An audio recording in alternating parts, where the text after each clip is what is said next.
আমি মা বাবার বড় সন্তান। তো সংসারের বাইরের কাজ, কিছু ঘরের কাজ, নিজের পড়াশুনো, নিজের ভাই বোন, মা বাবা সব কিছু কম বেশি দেখাশোনার কিছু দায়িত্ব আমার উপরে ছিল। সেগুলো করতে করতে কবে আমি বড় হয়ে গেলাম। আমাকে বিয়ে দিল। মা বাবা আমাকে দেখে শুনে একটা ভালো ছেলের সঙ্গে বিয়ে দিল। সেখানে যেয়ে শ্বশুরবাড়ির সংসারের কাজ, স্বামী বাইরে চাকরি করতেন, বাড়ির কাজ সব কিছু আমাকেই দেখাশোনা করতে হতো। আস্তে আস্তে আমি মা হলাম। মা হওয়ার পরে একটি ছেলে একটি মেয়ে দুজনাই বড় হতে লাগলো। তাদের পড়াশুনো, তাদের বাইরের কাজ, ঘরের কাজ সব কিছু আমার উপরেই নির্ভর করে। তো এই করতে করতে কবে জানি না আমি এবার একটু বয়স হয়ে এলো আমার। ছেলে মেয়ে সব চাকরি করে, জামাই মেয়ে চাকরি করে, সবাই কাজে ব্যস্ত থাকে। ছেলে বাড়ি এসে, অফিস থেকে বাড়ি এসে আমাকে বলে, মা তোমার বৌমাকে কি এটা দিয়েছো? মা তোমার বৌমাকে ওটা দিয়েছো? কারণ আমার বৌমাও মা হতে চলেছে।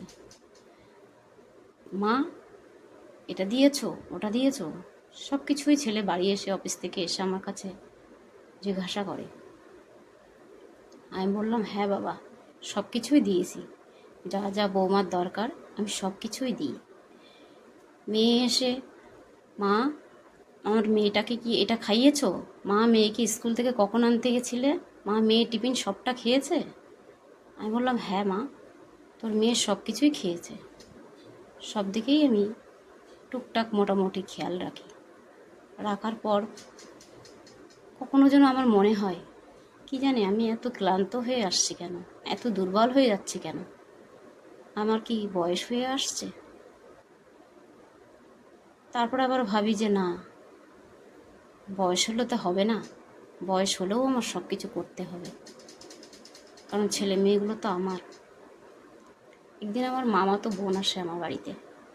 মামাতো বোন এসে বলে, কিরে দিদি ভালো আছিস? আমি বললাম, হ্যাঁ খুব ভালো আছি, তুই কেমন আছিস বল?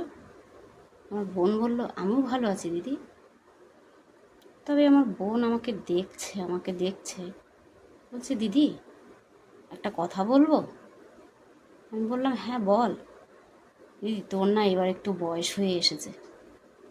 কেন? কি করে বুঝলি যে আমার বয়স হয়ে এসেছে? না দিদি, তোকে না কেমন একটা দুর্বল দুর্বল লাগে, কেমন একটা দুর্বল দুর্বল দেখতে লাগছে। বলে, তাই? হ্যাঁ, আমিও মাঝে মাঝে ভাবি জানিস, যে আমার বুঝি এবার বয়স হয়ে এসেছে। কিন্তু কি করব বল, সবার খেয়াল রাখতে গিয়ে আমার নিজের বয়সটাই আমি ভুলে গেছি। কিন্তু আমার বোন বলল যে আমার বয়স হয়ে গেছে। আমি তখন ভাবলাম, তাই তো, আমার তো সত্যিই বয়স হয়ে গেছে। আমার যে 60 বছর বয়স হতে গেল, 60 বছর বয়স আমার হতে গেল, তাই জন্যই আমি এত দুর্বল মনে হয়। কিন্তু আবার ভাবি যে 60 বছর বয়স হয়ে যাচ্ছে, কি জানি আমার ছেলে মেয়ের চোখে কি পড়ে কখনো যে আমার মার এত বয়স হয়ে গেছে? ওরা তো সবাই ওদের দাবিটা জানায়, কিন্তু আমার দাবিটা আমি কোথায় জানাবো? আমি যে মা, আমার যে সব দিকেই কর্তব্য করতে হয়, সবার মন রাখতে হয়। সবার মন রাখতে গিয়ে আমি তো নিজেই দুর্বল হয়ে যাই। আমার খেয়াল তো আর কারোর মনে পড়ে কি না আমি জানি না রে। তখন আমার একটু মনটা কেমন একটু নরম হয়ে আসে, যে হ্যাঁ, কখনো কখনো আমারও ইচ্ছে হয় যে আমি তো 60টা বছর এদের জন্য, মা বাবা, ভাই বোন, সন্তান, স্বামী, এদের সবার জন্য, নাতি নাতনি সবার জন্যই তো আমি সময়টা, আমার এই 60 বছর হয়ে গেল। কিন্তু আমার সন্তানরাকে ওখানে কি ভাবে যে আমার মার 60টা দিন দেওয়ার সময়, আমাদের কি 60টা মিনিট আমার মাকে দিই, আমার মা একটু ভালো থাকুক? কি জানি, জানি না রে।